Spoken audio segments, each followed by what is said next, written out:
winning is a very attractive thing. It attracts more blessings. The low point of my life when I was diagnosed with a brain tumor, I was losing. But I said, is winning a choice?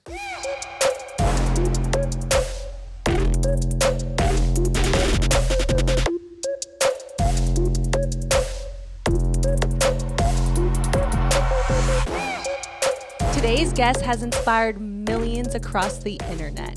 He is a Grammy-winning music mogul, an Emmy-winning Nike athlete, philanthropist, entrepreneur, but most importantly, a dreamer. I've heard great things about you, and as we were just talking about, Harry Jowsey's one of your friends too.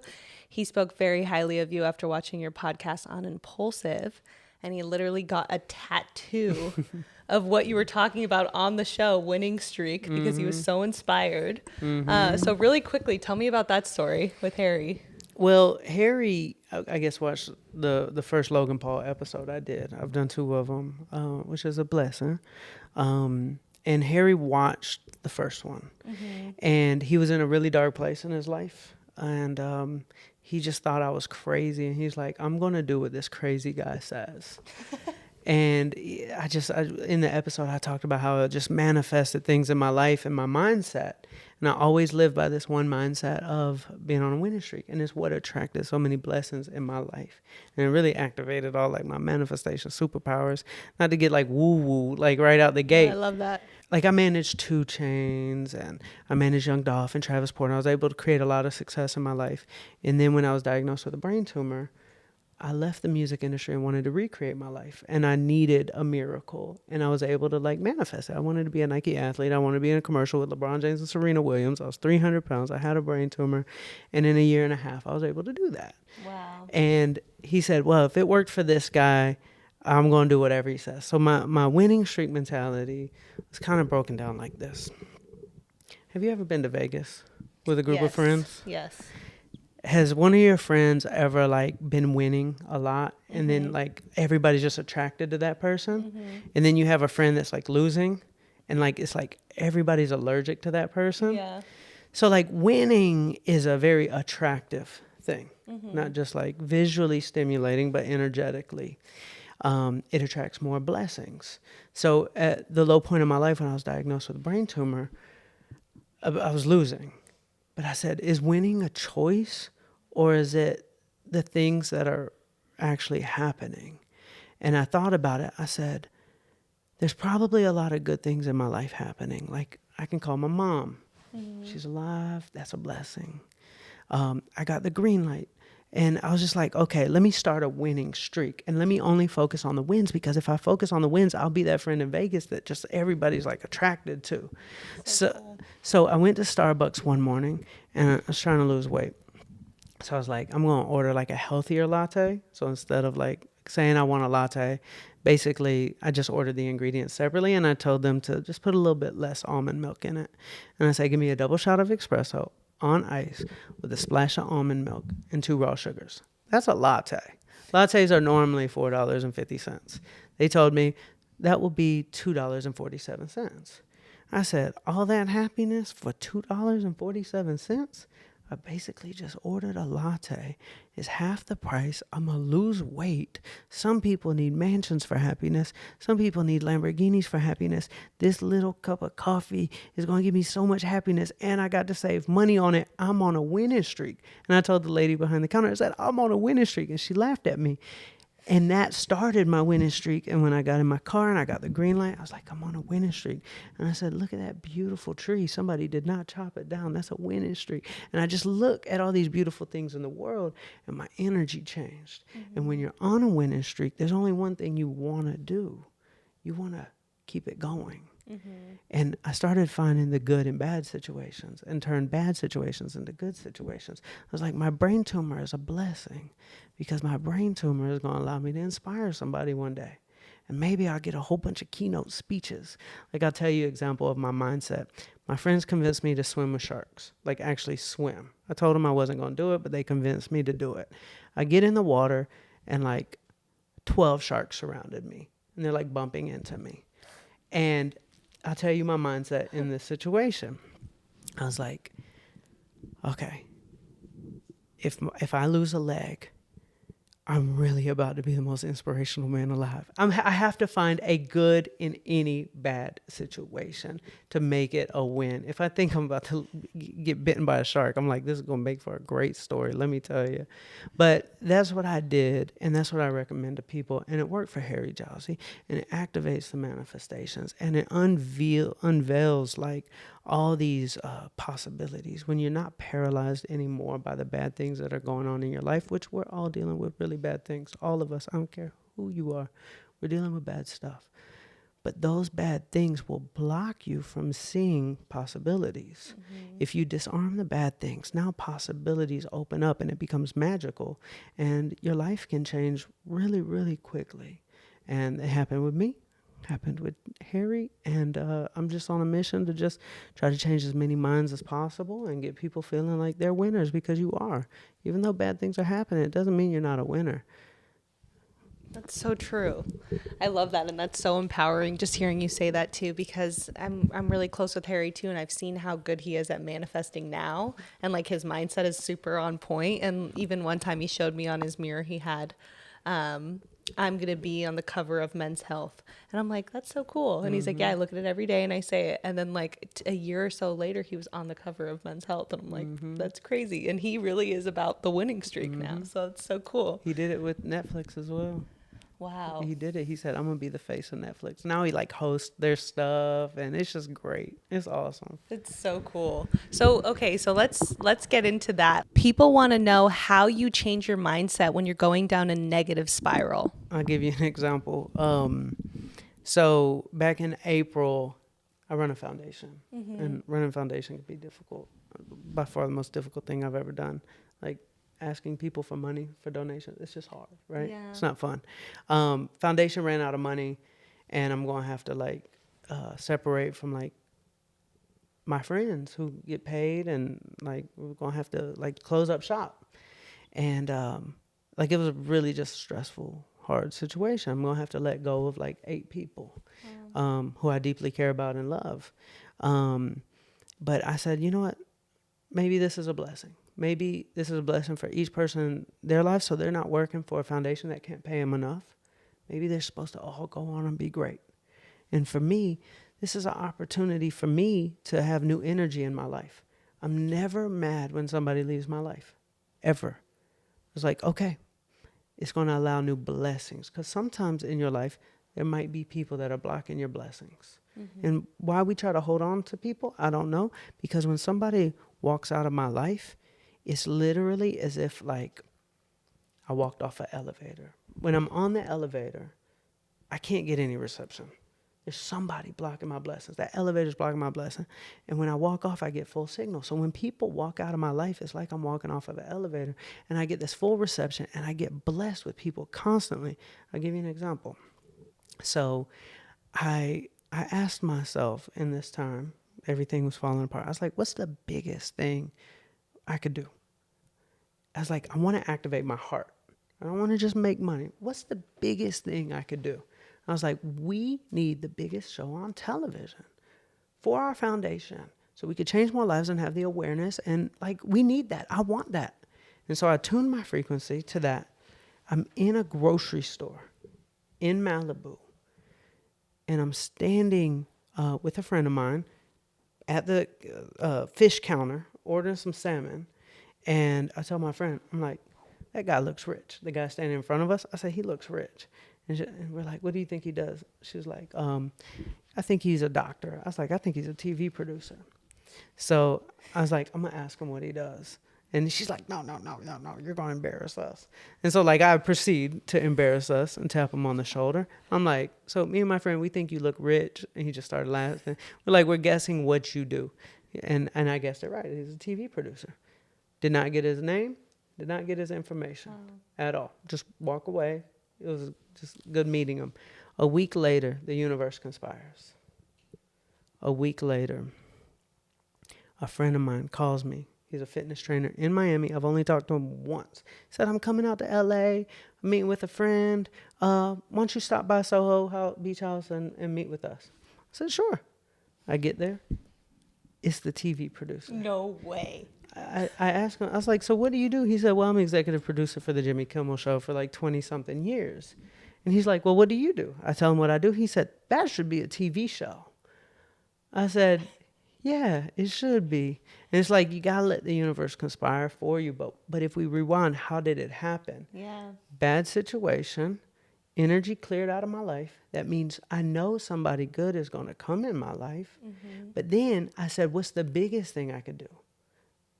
And I turned my heart into those feelings, because if you're thinking of just realistic things, your heart probably won't feel it. Mm-hmm. But when you feel that like magical fairy dust of like this big thing that you know you deserve, heart gets activated and then the universe conspires. And you never know where it's going to come from because it's magical. Mm-hmm. I wasn't putting out emails. I wasn't cold calling. I was feeling. And then boom, boom, boom. Now we got some stuff happening. That's so cool. That makes me so happy. And it's crazy because if you don't know these types of things and you're not living in this way of thinking, it's kind of sad when I see people that they don't like believe in the universe and how powerful they are and believing is. And so I'm like, life is so much more fun when you kind of play a game with it. Mm-hmm. So when going back to like getting your heart aligned with it, or kind of getting your energy tuned up so that you're in the right place, because I know when you're kind of negative and you're kind of in that negative energy and you're constantly feeling negative, that's not really the right time to like try to like force yourself to be positive, because if deep down you really don't believe it, it's not really helping you, right? You're kind of just resisting it. So how do you get yourself, like, when do you know it's the right time to like shift and start manifesting? So when I'm in a bad situation or going through something, I'll throw my little temper tantrum, but I keep it pretty short. It might be a day, maybe. But how I look at it is, if I have a cup, let's say I have a cup of water, and I put a little bit of like sewage in it, just a drop, that whole cup is contaminated. Wow. You're not going to drink it. Just the smallest drop of poop, water. From the, like, you know what I'm saying? Like, it's literally, the whole thing is contaminated. And that's like what negative energy is. You have this beautiful person that has all the ability in the world, but one bad thing will cloud everything. Now, how do you get rid of the poop water? You take a whole bunch of water, you keep pouring, it keeps overflowing. So I go into delusional optimism mode as quickly as possible. Wow. I start feeding my mind with so many wins. I keep looking for the wins. I keep finding all the good things that are going to happen from bad situations. I tell myself things like this. I said, Santa Claus delivers presents when it's dark out, not when it's light. The presents are coming. If it's dark, I know there's presents. So now I'm looking for them. Oh, this bad thing happened. I know this is a gift. This has got to be a gift. You know what? I disarm it. I start finding the wins. I get delusional with my optimism. Straight delusional. And I make sure I tell everybody what I'm manifesting. Wow. Everybody. Some people say, don't tell people your dreams and stuff. They're small-minded. They can't handle. Nope. I tell everybody. See, we're humans. Humans have a gift. Humans have the ability to speak. No other species has the ability to speak. Mm-hmm. Humans are the only species that knows how to create. Mm-hmm. No other species knows how to create. The root word of the word, the origin of the word abracadabra means as I speak, I create. It's in the Bible. First there was the word, and then came everything else. Mm-hmm. This is universal. It's in every religion. It's in the universe. It's in the spirituality. It's in the manifestation. When you speak, you create magic. Why do you think they say, speak it into existence? It's real. I tell everybody everything I'm manifesting. I tell my friends, I'll call my mom, I'll have hikes. I'll be like, let's go on a manifestation hike with a friend. It's like, this is going to happen. And then this is going to happen. And then this is going to happen. And then I'm going to do this. And then I'm going to do this. And it creates this vortex that becomes bigger than me. That's so powerful and so cool. And I also write down everything in my notebook as well. Like, I have a quantum possibilities notebook, and people ask me, do you write the same thing every day? I said, absolutely. So yeah. Every morning you wake up and write the same things of what's going to happen. Yeah. I tried doing that and I couldn't get myself as like Like some days I was happy about it, and sometimes I felt like I was just writing it to write it. Mm-hmm. And I'm like, how do I get myself back to like feeling good? You know what my secret is? What? More sleep. You get a whole bunch of sleep, the creative part of your brain turns on if you're actually well rested. Mm-hmm. And like, do you drink coffee? Yeah. Me too. I love coffee. Oh, they're gonna say don't. But no. We probably shouldn't. But if you went 2 days without coffee, got a lot of rest, woke up, drank coffee, watch how your creative brain turns on. Yeah. There's two systems we work from. There's the survival system, and then there's the creative system. That's it. There's nothing else. Wow. There's creative and survival. When we're tired, when we're exhausted, when we're grinding, when we're in a let's get our to-do list done, that's more survival. The creation system is more like imaginary, more childlike, more feminine energy, where it's just like that's where creation happens. But it takes your hormones being balanced, your sleep being right, like to stay in a creative place to where your third eye is activated. Mm-hmm. You can't be swimming upstream of like, I'm tired, I got a lot of stuff to do. So prioritizing sleep is very important for the imagination. Mm-hmm. Also, another hack I do if I need to turn on my imagination is I'll sit on the floor. Wow. When we were kids, we sat on the floor. We become adults, we start sitting in chairs. When we were kids, we played.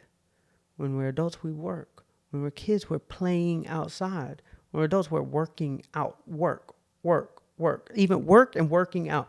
We go from one box to another box. We live in a box, then we go to our work in another box, and we are in a car, which is another box. We got to get out of that routine because those are stimuli for same patterns, which is just programming. So break the stimuli. Okay, I'm going to sit on the floor. Mm-hmm. I'm going to go back to that childlike. Let me go on a bike ride real quick. Things that remind you of childhood, it activates something in you and create space for creating and be intentional about it. The most creative people in the world, just it's their job to be creative, and the people who intentionally set out to do that, like today I'm going to manifest my future. I'm not working. I'm going to go on a hike. I'm going to talk to my friends. I'm going to write in my notebook. I'm going to listen to my little spa music, and I'm going to close my eyes. And a lot of times when we're in the masculine energy, we close our eyes and we can't see anything. Mm-hmm. Okay? Well, I recommend stay there until something appears, because the truth is there. When I close my eyes, right now, I've been working very hard, so I can't see anything. Mm-hmm. If I sat still long enough with my eyes closed, something will appear, and that something that appears is the truth. It's already done. It's already done. Mm-hmm. You just got to see it. Some people say, if I see it, I'll believe it. You do not need your eyes open to see.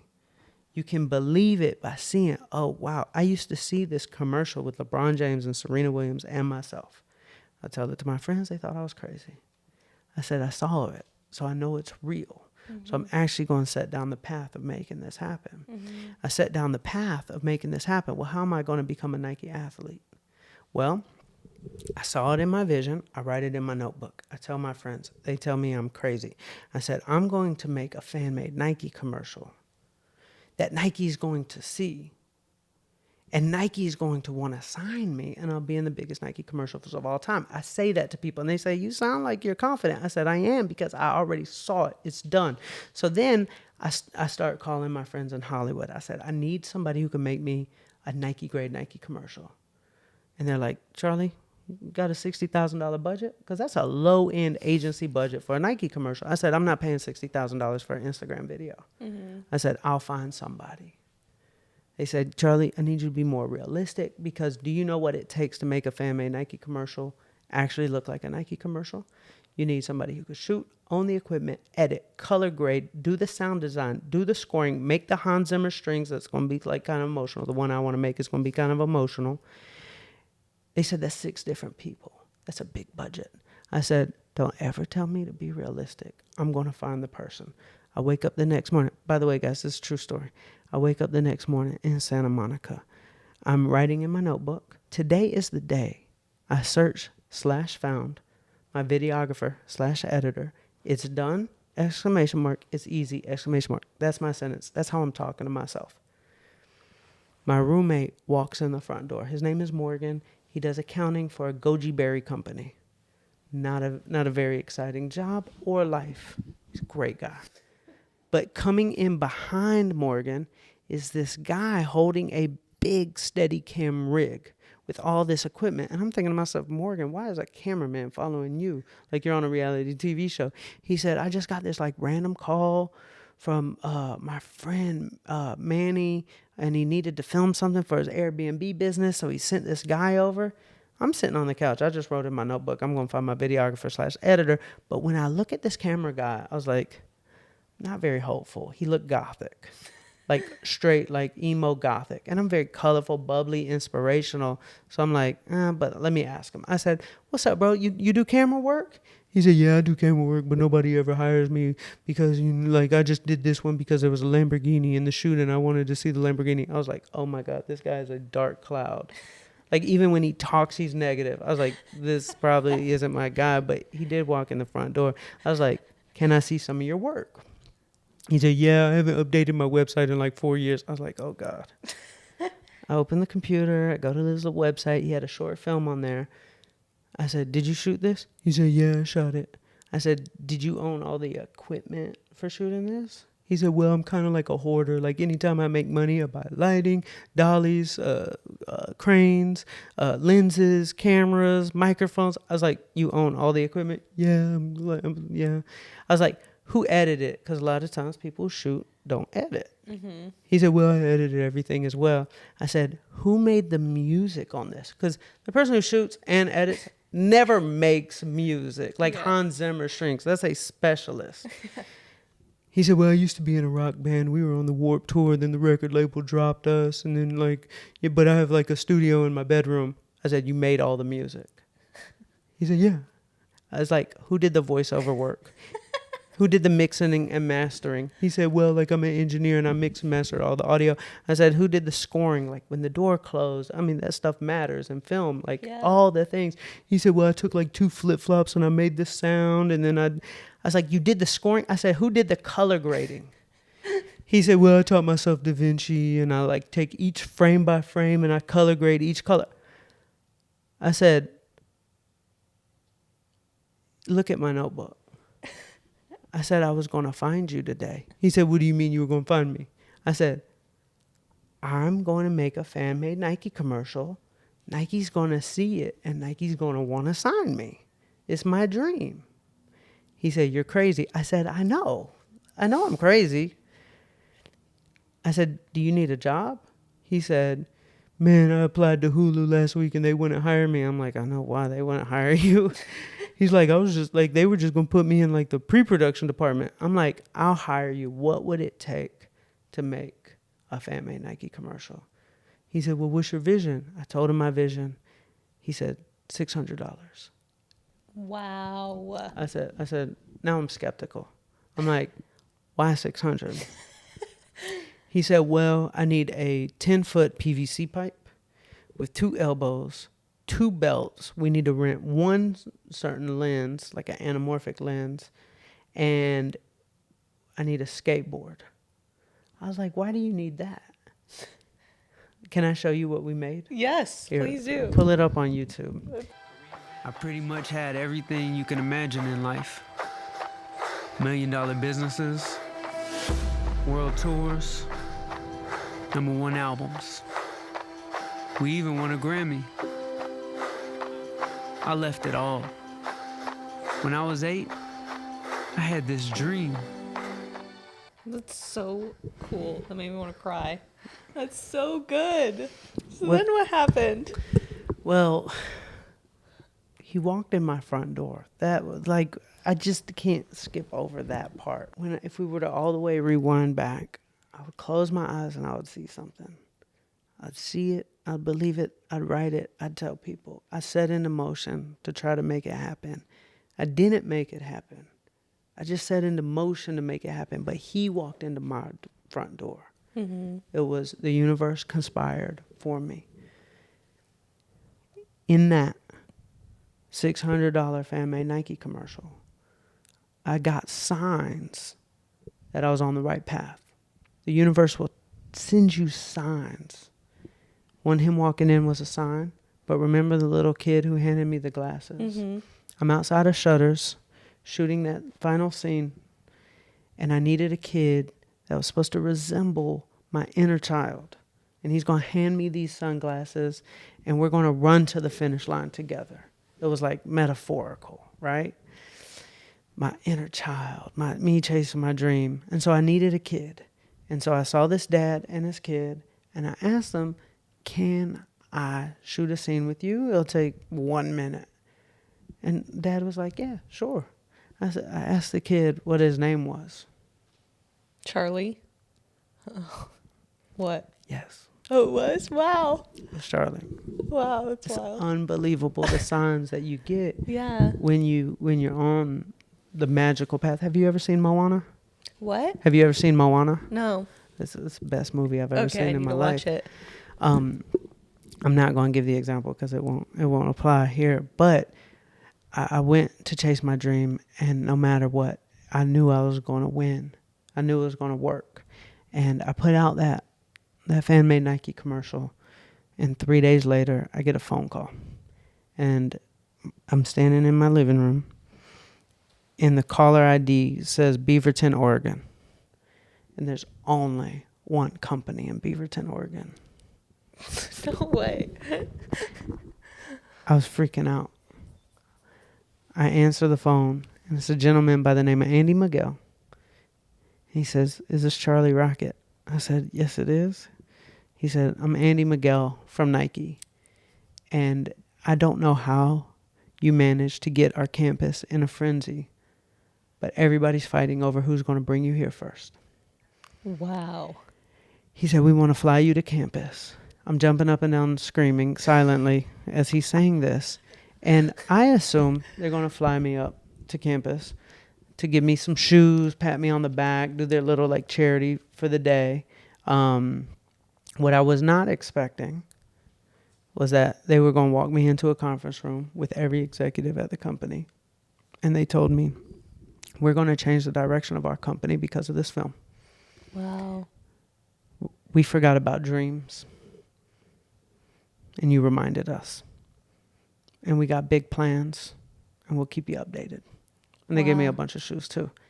What Nike did in the next couple months, they changed the direction of their entire marketing. They built a campaign built around a concept I came up with called Dream Crazy. They came up with a commercial concept. They shot it, and they called me. And a gentleman by the name of Tim at Nike called me. He said, Charlie, are you sitting down right now? I said, I can be. I was running around a track in El Segundo. He said, yeah, have a seat. I'm going to send you an email. I need you to sign the NDA. And I need you to approve. We need your approval. I said, you need my approval? He said, yep. None of this would have happened without you. I sat down and I watched what became the biggest Nike commercial in history. It was the Colin Kaepernick commercial. And all those times I would write in my notebook that I'm going to be in a commercial with LeBron James and Serena Williams. It came true. No way. I was in a commercial with LeBron James and Serena Williams. It was the biggest Nike commercial of all time. It was a Super Bowl ad, and I got to win an Emmy. And it was proof to myself. This is insane. Sorry, I'm freaking out. Go on. It was proof to myself that when I close my eyes and I see something, it's already done. Time just hadn't caught up yet.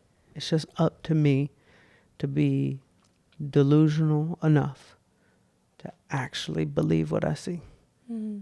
And I set down the path, and I had a great partner. God, universe. I mean, it was bigger than me, but it was real. And it wasn't real because the Super Bowl happened. It was real the day I saw it in my mind. Wow. And my dream came true. And in that moment, I said, I'm going to dedicate the rest of my life to making other people's dreams come true. And I started the Dream Machine Foundation, and I'm 1,500 dreams in for kids with cancer and disabilities. And it's been a wild, wild ride. And I still dream every day, and I'm blessed to be here. I'm blessed to have been able to conquer all the challenges with my health, and I've been blessed to be able to help others, and I'm blessed to be here, being able to just share this with people. Thank you for everything you just said, because you just re-inspired me so much, and it makes me emotional because I used to be very, very like childlike. And I feel like that's why I've gotten to where I've gotten in my life now, was because I used to be very childlike and like free spirited to let myself dream. And then since I got my business, I was just like, go, go, go, do. And then I definitely went into like my masculine energy. And so it's really hard for me to get out of that because I'm definitely in survival mode always, probably a lot of the time. That's normal. Yeah. That's okay. Yeah. When you're building a business, it's hard to like have fun. Like step back and be like, okay, yeah, why am I doing this? That being said, I'm like, at least I'm like addicted to work. Like I love working. So I'm like, okay, that's good. At least I like it. Like when people are like, oh, it's Martin Luther King Day, like we have it off. I'm like, oh shoot, I want to work. So I'm like, oh, that's good.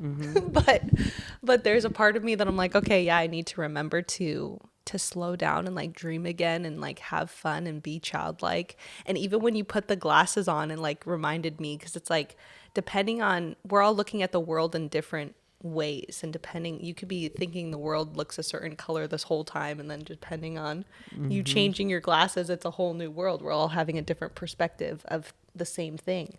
So it's just about how you're looking at things. So I thought that was really cool when you put the glasses on and it's like you're with a kid, and it's like another way of looking at things. Anyways, you inspired me to kind of like imagine again. And even the things that you were talking about, a lot of the things I've heard Harry say too now, because you chatted with him a lot, of like how big he thinks. So I thought that was really cool. I truly believe bigger is always easier.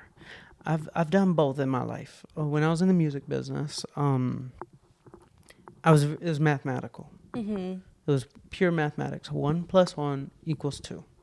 That's math. That's normal business. If I do more, I'll get more. For me in the music business, if I pass out more CDs, if I make more phone calls to radio stations, if I, promote harder, my artist will be bigger. And math is correct. When I was diagnosed with my brain tumor and I needed a miracle, I needed health miracle, I needed my dream miracle, I just asked for 1 + 1 = 1,000. And it added up. Wow. Both work. 1 + 1 does = 2.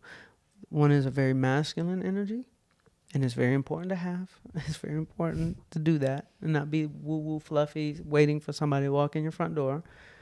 But it's also very important to know that 1 + 1 does = 1,000 as well. And the second you believe that's possible and you start expecting it, I expect it now. That's the difference between me and then. I expect miracles now. And you get in life what you expect. The universe is a restaurant. You get what you order every time. If you order French fries, they will bring it to you. And if I order a television show, biggest television show in the world, universe conspires, puts the right people in place. Easy. How many cold emails did I send? It was not 1 + 1 = 2. It was 1 + 1 = 1,000. You get what you expect. You get what you order. So just order crazy stuff. That's so cool. It makes life really fun. Yeah. I think it's also, like you said, getting back into that energy and being in the right place when you're ordering. Because I've seen it a lot with people that are like pushing against the grain, and they're just in this like forceful energy. And I've been learning a lot about detachment lately, and how like you can want something, but you also like, if you're like needy and a needy energy of like, this has to happen, why isn't it working, looking at it every day, being upset about it, you're like pushing it away. So like you can want something, but then you can also like detach a little bit from the anxiety and need of it all, right? Do you feel like you're in that place when you're manifesting? It's kind of like free flowing. I look at it just like a radio. Okay, so you are a radio. Okay, it's the technical term for a radio or a cell phone is called a receiver. Okay. So how many songs are flying past us right now? So many. So many. Yeah. Can you hear them? No. Do you have proof they're there? No. Okay. If I took, let's say we reround time to 200 years ago, and I were to show you this little box. In this little box, I go, and it plays a song. You would have thought it was witchcraft, absolute witchcraft. Yeah. It would say, hang him in the middle of the town. Like it's witchcraft. And if I explain to you, this box is pulling a song out of the air and it doesn't miss a note. And you're like, how's a song in the air? And it's silent. Everything is a wave. Everything. When I look at me and my dreams, I look at me as I'm the radio and my dreams are real. They're flying in the air. All I have to do is tune my frequency. I mean, I could be one frequency off, 99.5, but once I go to 99.7, it's a song. 99.5, that's how exact the frequency has to be. You can't be kind of tuned. You don't get any song at 99.5. The vibration and the frequency is at 99.7. So my dreams are all flying through the air.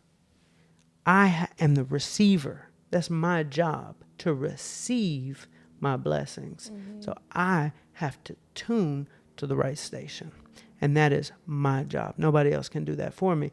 Now, how do you tune to the right station? 1, believe. It's the number one word. A lot of people say manifest. It really needs to be replaced with believe. Because we're manifesting. But believe is so exact, it does not leave room for you to be at 99.5. Believe is the exact station. Manifest is, I want this. It would be nice to have this. Believe is done. See it, feel it, tell people confidently. I tell everybody, and I say it if it's done. It's helping me tune. And then I set into motion, which is also a form of believing. You don't try to do something you don't believe in. So now I'm sending out signal that I want this because now I'm putting work in for it. But I don't let myself fully go into mathematical mode only. A lot of times work is 1 + 1 = 2. I'm like, okay, what's the most realistic way I can get to the next level? But sometimes what we want is like 20 levels up. Let's just skip to 20. I'm expecting the elevator now, not the staircase. But elevators are real and elevators exist. So why not? We're going to press a little button and on top of the building. Like that's an option. Yeah. There's a staircase and there's an elevator. Like that's a real option. So I believe that's possible. If I believe I can only take one step at a time, well, that's what I'm going to get. If I believe I can hop on an elevator and go to the top, and I'm expecting the universe to conspire for me and be like, yo, like send a blessing. I will have conversations with God. And I say God, universe, same thing to me. I'll go on a hike and I'll talk to God. I'll say, send the blessing now. I'll talk like it's my friend. Send it now. I'm ready. I'm ready. And it's not in a place of lack. It is a place of lack. I hear like smart, hippie people, spiritual people be like, never say you want, never say you need. Oh, listen, I'll go talk to God and be like, I need it and I need it now. And then I get it. Like I'll say that, but I don't say it as if it's not going to happen. I'm saying it like, I know if I go on this hike and I talk to God and I'm manifesting and I'm saying, send it, send it, send it. It actually comes. So that's a little bit inside my thought process of how I go about it. No, I love it. And I'm happy you explained it because that was my next question. My morning routine for a while was I woke up and I go on my walk first so that I'm like clear my head. And then I do that every morning. And then I was journaling every single day the same thing. But then I started to see that I didn't get as excited when I was doing the same thing anymore. So I kind of stopped that. And then I wrote out my life in the future, like all the things that I'm going to have, but in present tense. And then I play a song while I read it. That's nice. So it makes me feel good. But I've tried all of them. Like I've even tried the making your own album and like kind of playing a movie of your life in the future. I've tried pretty much all of them. But I think what I've noticed the most is what you just said. One of the most powerful times I feel like I've manifested was when I manifested my company Unruly that I didn't even know I was manifesting. But the moment you said you kind of go into this vortex, I went to dinner with my sister one night before it all happened. And I told her, I was like, I knew all these like influencers and people. And there was this one girl that worked for someone in the past, and she was working with so much talent and helping them make money with this brand that she was working with. And so I was explaining her to my sister. I'm like, I can see myself doing something like that, but like by myself, like for my own company, like helping a bunch of females be empowered to earn money and like really like navigating them through social media and stuff. And I was like really excited, but like I didn't know how it was going to happen. I didn't even really think about it. I could just see myself doing it. And I was talking to her about it, and then Unruly started, and then like I had all these females influencers, and it was just exactly what I said to her that night at dinner. And it's just like, but that was what was interesting too, is like sometimes you can have that, get excited, but then I just put it away. Like I didn't even go like, okay, so how am I going to do this? I just kept working on things and was open to things, you know? Yeah. But it's cool that you're kind of like, you set up a map of like, okay, you have this thing you want to have. You're cool with talking about it to people, which is, I always teetered back and forth between, do I tell people or do I not? Because like you said, everyone. Yeah, some people say like then their negative energy will like cloud you. But I think if you believe it wouldn't, right? It's all about you feeling confident. I'll tell you a vortex that I'm in right now. I'm in it doesn't come all the time. I'm talking as if it does because we're on a podcast. Yeah. It comes and goes. Yeah. I'm in one right now. I'm really on a mission. If we rewind back to when I said like my foundation was running out of money, I was like, I'm going to start a company, and we're going to have hundreds of millions of dollars to help people with.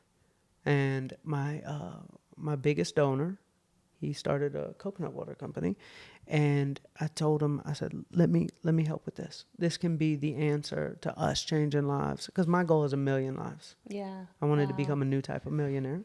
And I was like, every time I help somebody, it costs money. So the number one thing we need is money. I said, what's the best way? Let's make the biggest beverage in the world. So about a week and a half ago, I said to myself, let me close my eyes, and what do I see? I sat down, and this is for the coconut water company. I sat down, and I saw a word.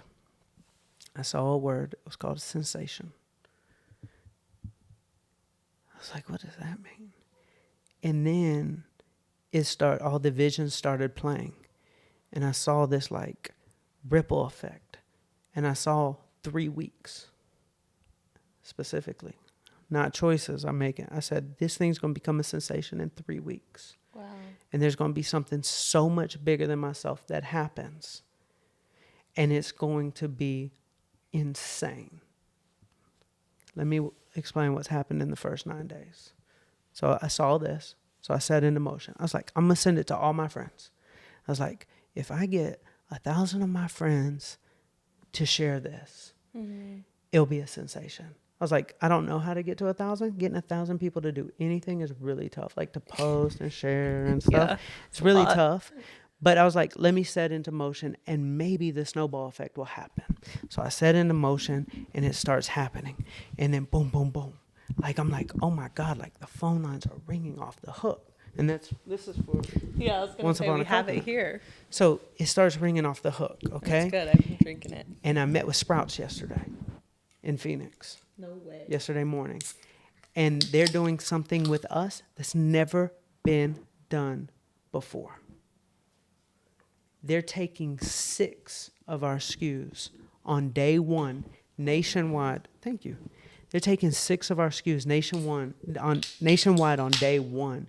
And we have a plan on how we're going to make beverage history. We're going to sell out Sprouts in 1 week No way. nationwide because we're launching 1 million acts of kindness in one day on April 6th. When they're launching, I'm going to mobilize our entire army of love to go to Sprouts, buy Once Upon a Coconut, buy flowers, go feed the homeless, go pass out coconut water, go do acts of kindness. We're going to do 1 million in a day. We'll sell out this.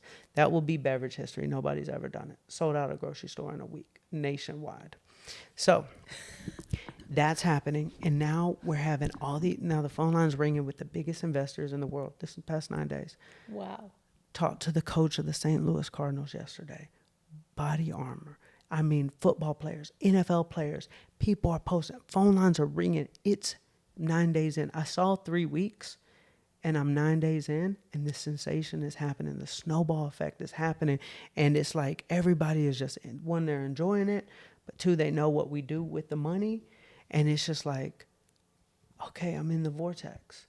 My phone has probably rang 10 times since we've started this podcast. It has been out of control, but I saw it. And I cannot wait to get to 3 weeks because I know in the 3 weeks there's going to be something that happens that's bigger than me that I did not do. Wow. I did not do it. And I'm really excited. We're doing our Series A round right now, and money is flying in so we can raise the capital to grow the company. And it is just happening. And it feels so good being in the vortex. And I was standing in Starbucks earlier as I was talking to this guy who's about to get us in 2,000 gas stations in California. And I'm just like, just talked to Sprouts yesterday, gas stations, and then like all these investors, all my friends are supporting. I was like, thank you, God. Like, this is amazing. I want to stay here as long as possible. Wow. And so it's just really nice being in the vortex. That's so amazing. And I love it, by the way. I've been drinking it a lot. Oh, God. It's so good. Thank you. How do you get into a vortex where you can manifest your dreams? Like, Yeah. can someone just create one out of nowhere is basically what I'm getting at. Mm-hmm. You can. It takes a really big belief in yourself to execute and to start it and create the energy. It takes action as well. It is mathematical as well. It's not just the elevator. It is the staircase too. You got to put in the work, but it's believing in something. I can have a thought process. I could be told by a beverage executive. So it usually takes 3 to 5 years. Yeah. And that's what he would tell me. Yeah, that's what they say. And to what- start a beverage company and actually do well, right? And what did I say? No. 3 weeks. I said, it's going to become a sensation in 3 weeks. And I created it. I set the intention. I put action. I asked my friends to help. Wow. My friends are helping. And it's really beautiful, but it's a gift to everybody in my life because they're going to be able to believe in their dream. So true. They're going to be able to watch somebody close to them say he's going to try something, set into motion, and then it happens. And then what's going to happen to everybody who knows me? They're going to be like, I can do it with my dream. So true.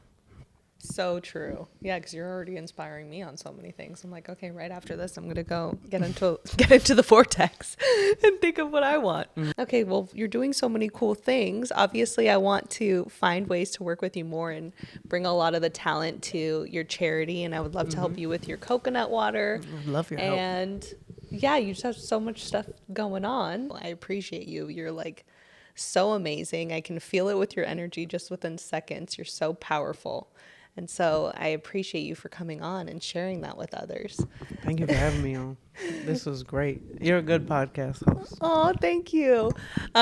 Some things I like to do every time I'm wrapping up is, what do you feel like is your $1 billion quality that got you to where you are today? Delusional optimism. Yeah, I love that. That is the greatest gift I have. And it's not just for myself, it's for other people. So for example, I can meet, I'll give you an example. My friend calls me, and he told me his mom just got diagnosed with cancer again. And so I can either get sad, and the second I get sad, my brain will turn off all solutions. So true. So I make sure that, I'm obviously a very empathetic person, but I can't just go into sadness. I said, my brain starts thinking, okay, what's the station we can turn to so mom beats this? And so I asked him, I said, how many times has she had cancer before? He said 7. Wow. I said, so you're telling me she's beat cancer 7 times? He's like, yeah. I was like, bro, your mom is undefeated. He's like, she is undefeated. I was like, if somebody's won 7 games in a row, there's a pretty good chance they're winning. They're going to win every time. I said, go get a tattoo that says 8-0. Have your mom get it. Everybody. The only thing your entire family talks about is 8-0. That's it. No other thought enters anybody's mind. 8-0. Your mom is undefeated. She's going to remain undefeated because you got all the proof in the world. She's a master at beating this.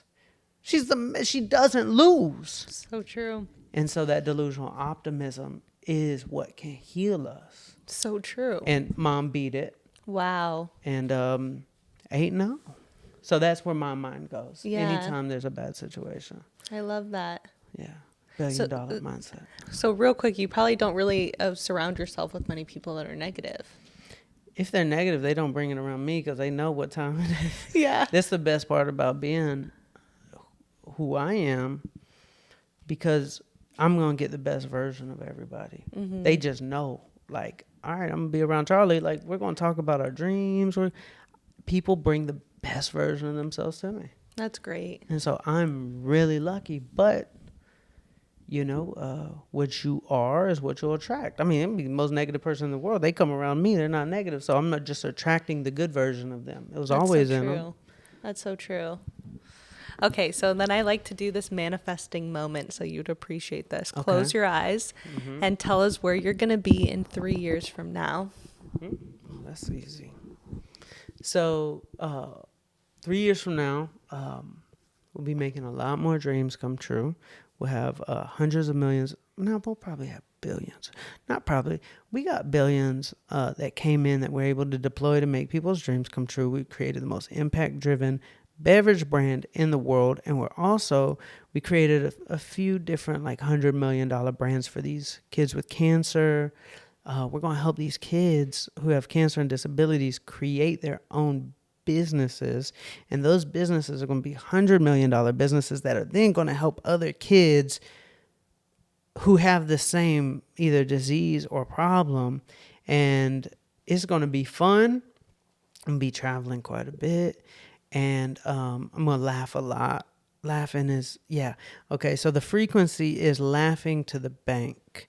Not in an egotistical way, but we're going to be able to make a lot of money and laugh at the same time. Laugh with my friends, and it's going to be fun, and it's going to be easy. Easy. Easy is the key. It's going to be easy. I'm going to ask for easy, and let's make more impact than anybody ever has in the world. That's it. I love that. Key points. Easy, enjoying, laughing is enjoying. It's we forget that if you're not actually enjoying life, what are you doing? Yeah. What are you doing? Yeah. Trapped in some bad situation that you asked for a lot of money, but you didn't ask for it to be fun. Yeah, if you're not having fun in life, what game are you even playing? It's not the point. What's the point of living if you're not actually enjoying it anymore? Mm-hmm. And you have to be going towards what you're enjoying, because then so much more beautiful things come. So I love that you're easy. I'm having fun. I'll be laughing. I'll be with my friends. I'll be, in a good vibe. So love that. Okay, so tell us all the things of where people can find you, because I'm sure so many people after watching you are I need to go see everything on him.